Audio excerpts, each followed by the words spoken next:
Tema Bulan Kitab Suci Nasional tahun ini, Allah sumber harapan hidup baru bagi kita yang percaya kepadanya.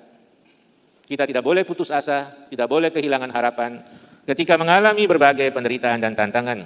Tetapi kalau ternyata kita harus menderita, itu adalah konsekuensi dari persahabatan kita dengan Yesus. Sebagai sahabatnya, kita tidak mungkin menghindari salib, karena Yesus telah disalibkan, maka kita pun pasti akan mengalami salib-salib penderitaan dalam kehidupan kita. Namun sekali lagi perlu saya tegaskan, kita perlu ingat bahwa Yesus, Tuhan kita, tidak pernah memberikan kepada kita salib yang tidak bisa kita pikul. Marilah dalam perayaan ini kita memohon agar Tuhan melimpahkan berkah dan rahmat-Nya, agar kita semua mampu memenuhi syarat yang dituntut oleh Yesus untuk menjadi pengikut-Nya yang sejati, yaitu mampu melepaskan diri dari segala milik kita karena kita mencintai Yesus, dan kita pun mampu memikul salib hidup kita sehari-hari dengan setia.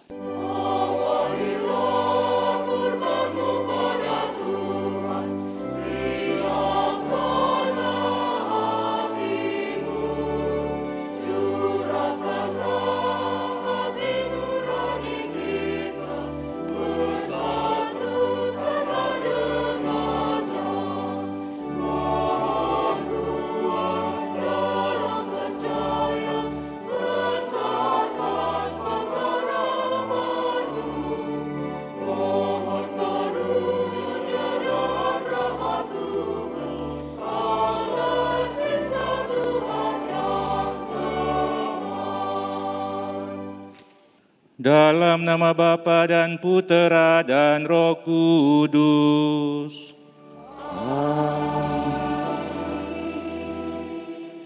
Kasih karunia dan damai sejahtera dari Allah Bapa dan dari Tuhan kita Yesus Kristus bersamamu.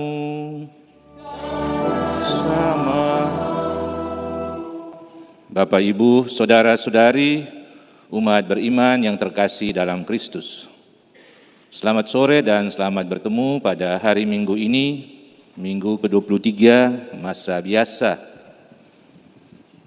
Pada hari Minggu ini, kita semua bersama-sama membuka Bulan Kitab Suci Nasional. Karena memang bulan September telah ditetapkan menjadi Bulan Kitab Suci Nasional,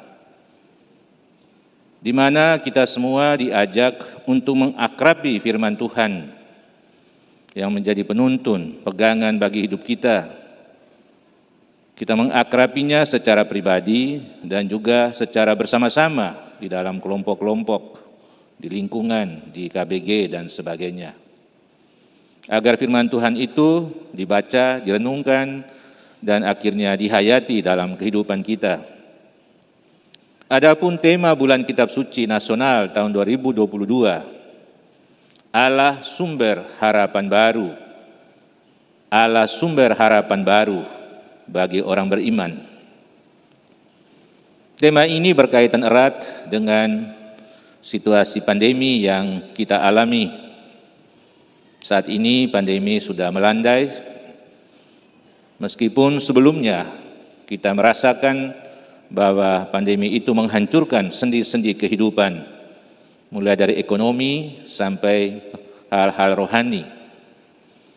Tetapi sebagai orang beriman, kita tidak putus asa, tidak kehilangan harapan, karena kita percaya Allah ada bersama kita. Dia adalah teman seperjalanan, sahabat seperjalanan kita. Tema inilah yang perlu disadari selama bulan September ini, ketika kita merenungkan firman Tuhan. Firman Tuhan menjadi pegangan bagi perjalanan hidup kita, juga di dalam perayaan ini. Injil yang akan kita dengarkan mengajak kita semua untuk menjadi pengikut Yesus yang sejati. Seorang pengikut Yesus harus melepaskan diri dari segala-galanya, karena dia mau mengikuti dan mencintai Yesus. Caranya dengan memanggul salib dan mengikuti Yesus. Ini bukan hal yang gampang, bahkan penuh tantangan bagi kita semua. Tetapi kita harus berusaha untuk menjadi pengikut Yesus yang sejati.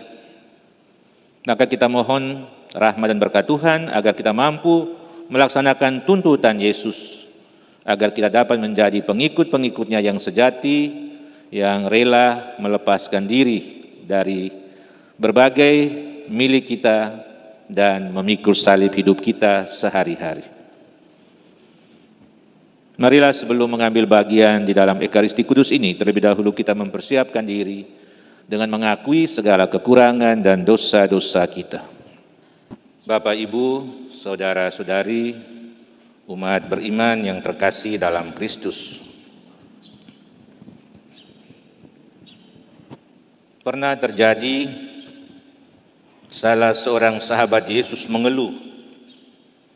Katanya kepada Yesus, "Salib yang saya pikul ini terlalu berat." Yesus lalu membawa orang itu ke suatu tempat di mana terkumpul semua salib dari berbagai jenis. Yesus berkata kepadanya, "Silakan memilih salah satu salib yang Anda sukai." Orang itu meletakkan salibnya di salah satu sudut ruangan dan mulai mencari-cari salib yang lebih ringan. Banyak salib yang telah dicobanya, tetapi ternyata tidak ada satu pun yang cocok. Ada salib yang terlalu panjang, ada salib yang pakunya terlalu banyak, ada salib yang terlalu besar, dan ada salib yang terlalu berat. Semuanya dilewati orang itu karena tidak cocok bagi dirinya. Kemudian ia sampai di salah satu sudut ruangan. Dia mengambil sebuah salib yang kira-kira sesuai dengan kemampuannya. Dia coba mengangkat dan ternyata sangat cocok bagi dirinya. Dia pun mengambil dan memikulnya dengan senang hati. Namun, ketika diamatinya kembali dengan teliti, ternyata salib itu adalah salibnya sendiri yang diletakkannya sebelum ia mencari salib-salib lain yang lebih ringan. Ternyata kembali orang ini memilih salibnya sendiri. Bapak, Ibu, saudara-saudari, dalam Injil hari Minggu ini dikisahkan bahwa banyak orang berduyun-duyun mengikuti Yesus. Tentu saja mereka mengikuti Yesus karena mereka telah menyaksikan banyak tanda-tanda mukjizat yang Yesus buat, atau mereka terpikat juga oleh ajaran-ajarannya yang mengagumkan. Mereka datang dari mana-mana, dari berbagai tempat. Mereka penuh semangat mengikuti Tuhan Yesus. Terhadap kenyataan ini, Yesus ingin mengetahui motivasi mereka. Yesus ingin mengecek bagaimana atau apa sebab mereka mengikuti Dia. Apakah mereka benar-benar mengikuti Dia dengan hati atau tidak? Apakah mereka masih memiliki harapan-harapan yang tersembunyi dalam mengikuti Tuhan Yesus? Guna memurnikan motivasi inilah, maka Yesus menyampaikan secara terus terang syarat-syarat untuk mengikuti Dia. Jadi untuk menjadi murid Yesus atau mengikuti Yesus, ada dua syarat yang harus diperhatikan dan dipenuhi oleh setiap orang. Syarat yang pertama, orang harus melepaskan atau membebaskan dirinya dari segala harta miliknya. Kata Yesus, "Setiap orang di antara kamu yang tidak melepaskan dirinya dari segala miliknya tidak dapat menjadi muridku." Kita ingat bahwa Tuhan Yesus sendiri pernah mengatakan, "Di mana hartamu berada, di situ juga hatimu berada." Karena itu Yesus menuntut agar orang-orang yang mengikuti Dia mesti benar-benar membebaskan diri atau melepaskan diri dari segala harta miliknya yang mengikatnya. Hanya orang yang bebas dari segala ikatan harta milik dapat mengikuti Yesus kemana saja ia pergi dan mampu melaksanakan pekerjaan apa saja yang dikehendaki oleh Yesus. Kalau masih terikat pada harta miliknya, dia tidak akan pergi, tidak akan mengikuti Yesus dan melaksanakan kehendak Yesus. Itu syarat yang pertama, harus melepaskan diri dari segala miliknya. Syarat kedua, Yesus menegaskan bahwa untuk mengikutinya, orang harus mampu memanggul salibnya. Kata Yesus, barang siapa tidak memikul salibnya dan mengikuti aku, ia tidak dapat menjadi muridku. Artinya memikul salib adalah sebagian dari syarat mengikuti Yesus. Memikul salib adalah bagian dari syarat menjadi sahabat Yesus. Jadi orang yang menghindari salib berarti menjauhi persahabatan dengan Yesus.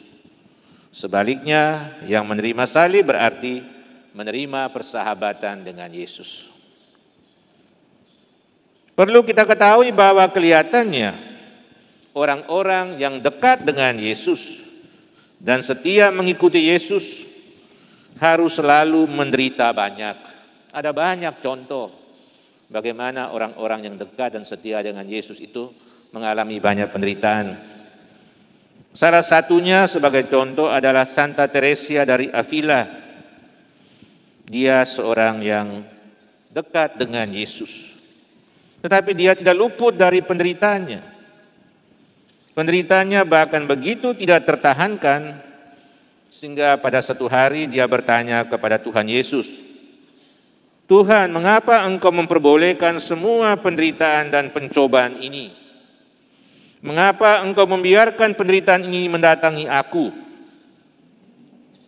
Kemudian Tuhan Yesus menampakkan diri kepada Santa Teresia dan menjawab, Teresia, demikianlah cara aku memperlakukan teman-temanku. Dan Teresia serta-merta menimpalinya. Tuhan, itulah sebabnya engkau memiliki cuma sedikit teman. Karena menjadi temanmu berarti menderita bersama engkau. Jadi orang-orang yang dekat dengan Yesus tidak luput dari penderitaan-penderitaan yang dialami. Bapak, Ibu, saudara-saudara yang terkasih, banyak dari sahabat Yesus itu menderita. Karena mereka itulah sahabatnya. Maka mungkin perlu dicamkan baik-baik bahwa kalau kita menderita, hal itu sama sekali tidak berarti bahwa Tuhan tidak mencintai kita. Pada dasarnya kita sadar Tuhan selalu mencintai kita. Kalau kita menderita bahkan yang paling berat dan hebat sekalipun, hal itu disebabkan oleh satu hal ini, karena kita adalah sahabat-sahabat dari Tuhan Yesus. Nasib dan keadaan kita tidak bisa lebih baik dari guru kita Yesus. Kalau Yesus, sang guru dan Tuhan pernah menderita, bahkan sampai mengorbankan hidupnya di salib, maka tidak ada alasan bagi kita untuk tidak menderita. Seorang murid tidak pernah melebihi gurunya. Kita tidak pernah melebihi Yesus, guru dan Tuhan kita. Apabila kita mengalami penderitaan, maka hal itu disebabkan karena Allah mau membagikan harta miliknya yang paling istimewa, yaitu salib. Yesus memang menempatkan salib itu jauh di dalam lubuk hatinya. Karena itu dia memberikan salib itu hanya kepada orang-orang yang dekat dengannya. Sayang memang orang-orang yang paling dekat dengan Yesus adalah Anda semua dan saya, yang adalah pengikut-pengikutnya. Karena itu kita harus menderita sebagai akibat persahabatan kita dengan Dia. Sahabat-sahabat Yesus tidak akan pernah menghindari salib. Kita disalibkan bersama Yesus melalui penderitaan-penderitaan yang kita alami. Namun saudara-saudari, perlu diingat bahwa Tuhan tidak pernah memberikan kepada kita salib yang tidak bisa kita pikul. Akhirnya untuk mengikuti Yesus secara penuh, kita harus membuat pertimbangan yang matang dan masak. sehingga kita mampu melepaskan diri dari segala milik kita dan kita mampu memikul salib hidup kita.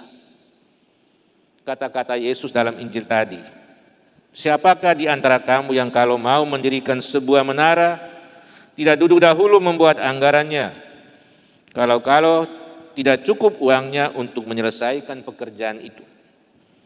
Atau raja manakah yang kalau mau pergi berperang melawan raja lain, tidak duduk dahulu mempertimbangkan apakah dengan 10.000 orang ia sanggup menghadapi lawan yang mendatangi dengan 20.000 orang. Jadi kata-kata Yesus ini mau menunjukkan kepada kita penting sekali membuat pertimbangan yang baik, pertimbangan yang matang dan masak untuk mengikuti Yesus. Bapak, Ibu, saudara-saudari, umat sekalian yang saya kasih dalam Kristus. Tentu hidup kita sebagai murid atau pengikut Yesus tidak semuanya adalah penderitaan. Ada juga kegembiraan dan sukacita ketika kita menjadi murid dan sahabat-sahabat Yesus. Ketika kita mengalami penderitaan-penderitaan, juga di tengah pandemi, kita tetap sadar bahwa Allah itu tidak pernah meninggalkan kita. Maka tema Bulan Kitab Suci Nasional tahun ini, Allah sumber harapan hidup baru bagi kita yang percaya kepadanya. Kita tidak boleh putus asa, tidak boleh kehilangan harapan ketika mengalami berbagai penderitaan dan tantangan. Tetapi kalau ternyata kita harus menderita, itu adalah konsekuensi dari persahabatan kita dengan Yesus. Sebagai sahabatnya, kita tidak mungkin menghindari salib karena Yesus telah disalibkan, maka kita pun pasti akan mengalami salib-salib penderitaan dalam kehidupan kita. Namun sekali lagi perlu saya tegaskan bahwa kita perlu ingat bahwa Yesus Tuhan kita tidak pernah memberikan kepada kita salib yang tidak bisa kita pikul. Marilah dalam perayaan ini kita memohon agar Tuhan melimpahkan berkah dan rahmat-Nya, agar kita semua mampu memenuhi syarat yang dituntut oleh Yesus untuk menjadi pengikut-Nya yang sejati, yaitu mampu melepaskan diri dari segala milik kita karena kita mencintai Yesus, dan kita pun mampu memikul salib hidup kita sehari-hari dengan setia. Amin. Marilah mewartakan misteri iman kita. Marilah kali kita makan roti ini dan minum dari piala ini. Tuhan kami berdoa hingga Engkau datang. Bapak, Ibu, saudara-saudari, kita sudah sampai pada akhir dari perayaan ini. Terima kasih atas kehadiran kita semua di dalam perayaan Ekaristi ini. Terima kasih kepada para petugas liturgi, prodiakon, misdinar, lektor, pembawa mazmur, penjaga tata tertib, serta kepada anggota KOR yang sudah melayani dan menyemangati kita semua di dalam perayaan Ekaristi ini. Bapak, Ibu, saudara-saudari sekalian, kita sudah masuk pada bulan Kitab Suci Nasional, bulan September 2022. Tema sudah kita ketahui, Allah sumber hidup baru bagi kita orang beriman. Allah sumber hidup baru. Saya katakan ini berkaitan dengan situasi pandemi. Ketika situasi pandemi kita alami bagaimana semua sendi-sendi kehidupan menjadi lumpuh, dan kini sesudah pandemi mulai mereda, kita menata hidup baru.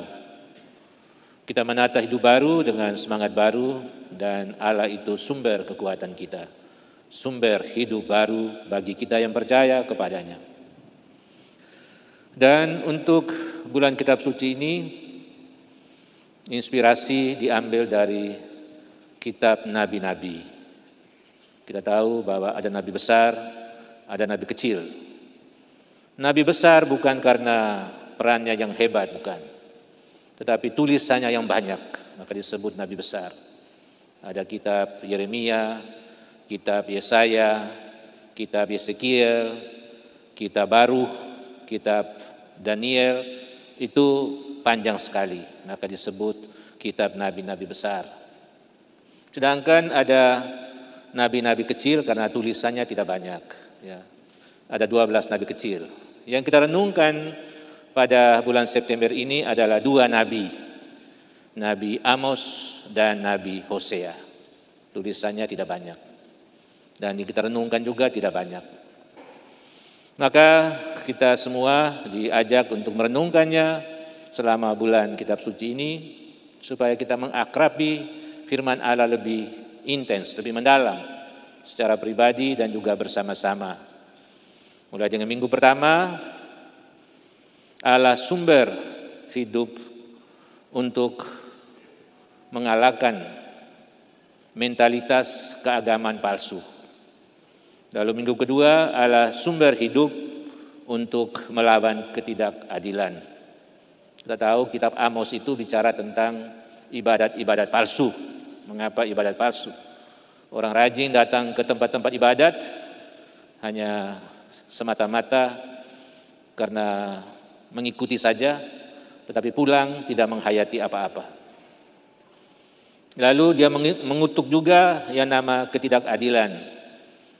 Ya, pada waktu itu cukup makmur negara Israel, tetapi kemakmuran dinikmati hanya oleh golongan-golongan kelas atas.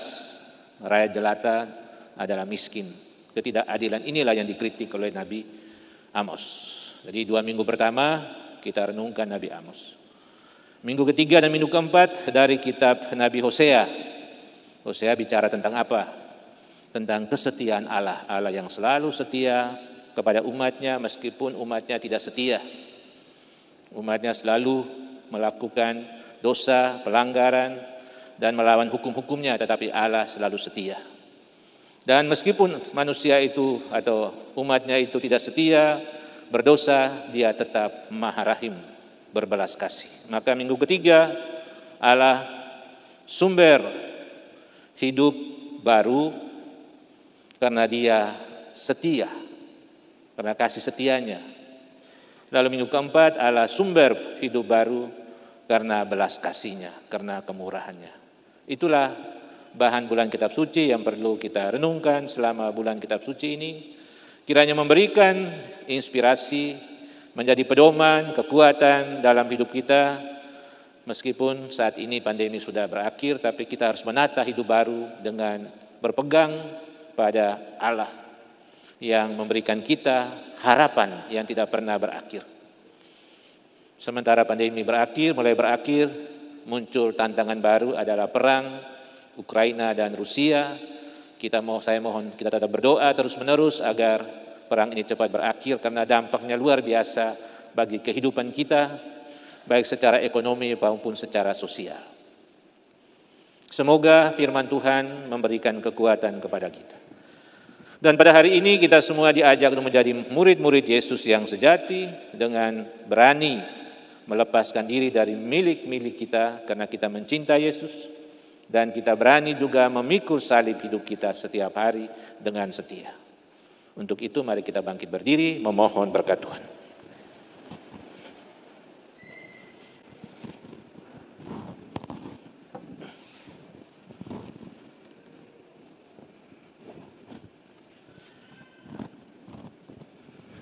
Pertolongan kita pada nama Tuhan yang menjadikan langit dan bumi.